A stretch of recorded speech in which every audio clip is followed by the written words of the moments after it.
the moment money stops being the problem. Most people think money becomes a problem when there isn't enough of it.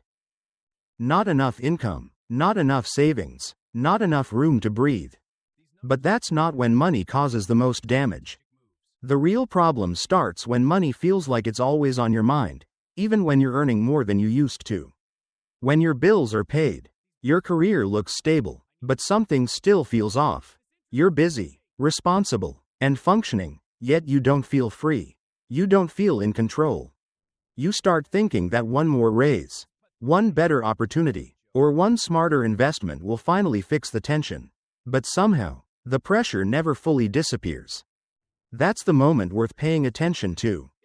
Because there's a point where money stops being the problem, and what replaces it is something much deeper. For many people, financial stress doesn't come from being broke. It comes from being functional. Life works, but only just. The paycheck arrives. The bills get paid. There's no immediate crisis forcing action. On the surface, everything looks stable. And that's what makes this stage so misleading. In the US and the UK, a large number of working professionals earn enough to survive comfortably, yet not enough to feel free. Income rises over time, but so do obligations. Rent turns into a mortgage. Temporary expenses become permanent commitments. Responsibilities stack quietly, month after month. From the outside, it looks like progress. From the inside, it feels like pressure. This is the moment when people assume the solution is simple: earn more. A higher salary should mean less stress. A better role should mean more control. And at first, it does. There's relief, a sense of momentum, but that feeling rarely lasts. Costs adjust, expectations rise, time becomes even more constrained. The pressure returns, often stronger than before. What's happening here isn't a money problem.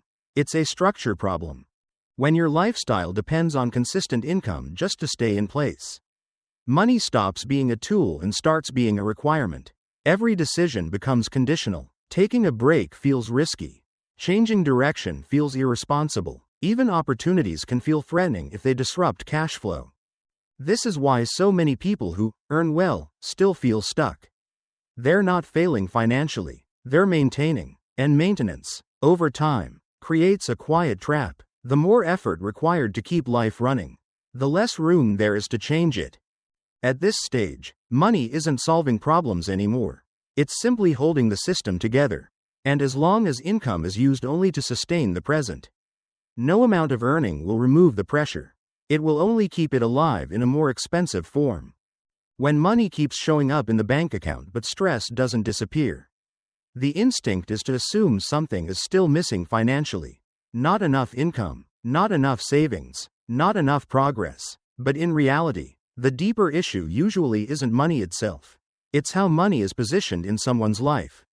From an early age, most people are taught to see money as the solution to pressure.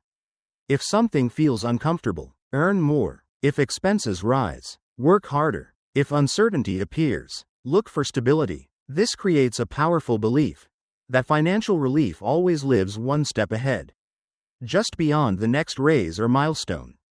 The problem is that this mindset treats money as a cure, not a signal. As income grows, people rarely redesign their financial structure. They simply scale it. Higher pay supports a more complex lifestyle. More obligations, less margin, more dependence on consistency. So while the numbers improve, the underlying dynamic stays the same. Money comes in, pressure stays close. Another root cause is how security is defined. For most people, security means predictability, a steady paycheck, familiar routines, clear expectations. But predictability doesn't equal control. It often creates dependence. When income is tightly linked to time and presence, even high earners remain vulnerable to disruption. The system works only as long as nothing changes. There's also a psychological layer. When money covers immediate needs, the brain relaxes, urgency fades, long-term thinking gets postponed, structural questions feel unnecessary because nothing is actively breaking. This is why people can spend years feeling almost okay, without ever addressing why progress feels so fragile. Over time, money becomes a buffer instead of a builder. It absorbs stress instead of eliminating its source. And because the discomfort never spikes sharply, it's easy to assume this is just how adult life feels. That's the hidden trap. The moment money stops being the problem is the moment structure becomes the real issue. And until that's recognized, no amount of income will change how heavy life feels. The moment money stops being the problem isn't when you earn a certain amount. It's when the role of money in your life changes. When income stops being something you chase just to keep things running, and starts becoming something you use intentionally to shape your future. This shift is subtle, but powerful. Most people use money reactively. They respond to bills, obligations, and pressure as they appear. Income is spent maintaining the present. Any relief is temporary, because nothing about the structure changes. A different approach begins with asking a new question. What is this money actually meant to do over time? Instead of measuring progress by income alone, you begin measuring it by flexibility. How easily can you absorb a setback? How much of your life depends on next month looking exactly like this one? These questions feel uncomfortable at first, because they expose fragility that higher income often hides. At this stage, money becomes a tool for reducing dependence, not increasing comfort. Small surpluses are directed toward building breathing room.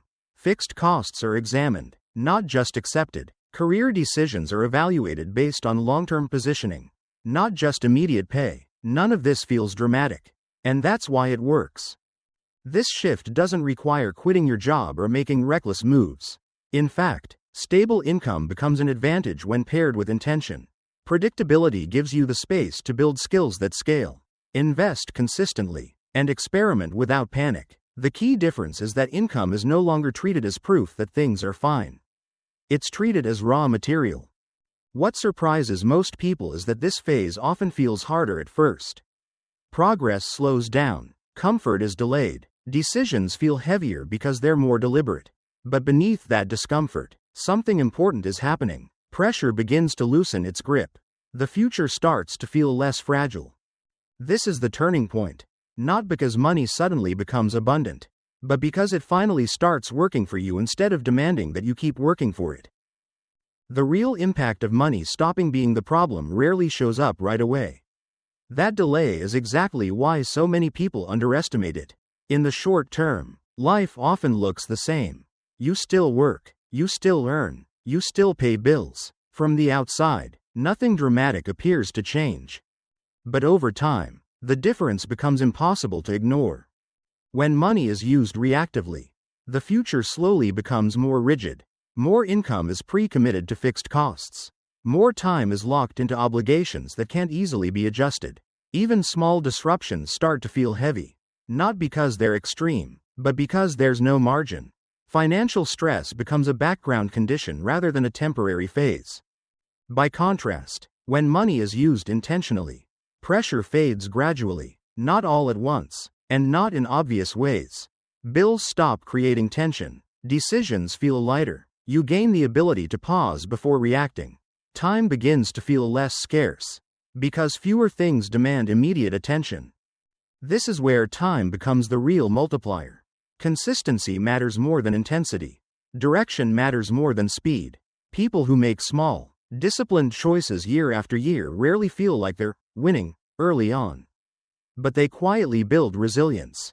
Their lives become less fragile as time passes, not more expensive to maintain. What's often misunderstood is that financial freedom isn't about luxury or escaping work entirely.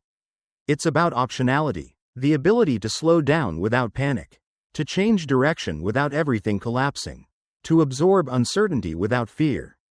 Those outcomes aren't created by one bold move or a sudden increase in income.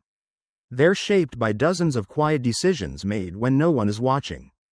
Decisions that prioritize flexibility over comfort, positioning over appearance, and long-term stability over short-term relief. In the long run, money stops being the problem not because it's abundant, but because it no longer controls your choices. And that shift changes how every part of life feels. For most people, the moment money stops being the problem doesn't arrive with celebration or certainty. It arrives quietly, through a shift in how life feels. The urgency fades. Decisions stop feeling rushed. The future no longer feels like something that must be constantly defended. That's when a surprising realization appears. Money was never the core issue. It was the pressure created by dependence. The feeling that everything had to keep working exactly as it was, or else things would fall apart. Once that pressure loosens, money loses its emotional weight. It becomes practical instead of personal, a tool instead of a constant concern.